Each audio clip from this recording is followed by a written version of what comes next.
Aking minamahal na guro, kapwa ka mag-aral, mga magulang at tagapakinig. Magandang araw sa inyo lahat. Ako nga pala si Rain B. Kremen mula sa Baitang 12, Pangkat Pastillos.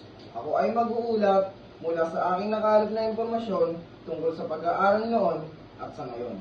Ano nga ba ang pinagkaiba ng sistema ng pag-aaral noon at ngayon? Mas madali nga ba na mag-aaral ngayon kaysa noon? Malaki nga ba ang pinagkaiba ng sistema ng pag-aaral ngayon?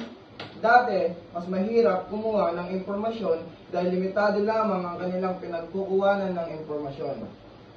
Ngayon naman ay mas madaling kumuha ng impormasyon dahil tayo ay mayroon ng internet.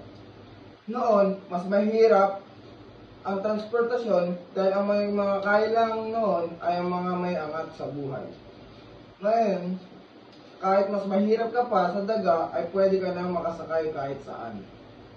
Noon ay mas mahigpit ang pag-aaral dahil ang dating mga guro ay pwedeng saktan ang mga estudyante. Noon ay limitado lang ang komunikasyon dahil wala silang internet. Ngayon ay sobrang lawak na kahit nasa sulok ka pa ng mundo ay makakakuha ka ng komunikasyon. Ang aking opinyon, batay sa aking paksa, ay sobrang laki na ng pinagbago ng sistema ng pag-aaral dahil nag-improve na ang lahat ng bagay.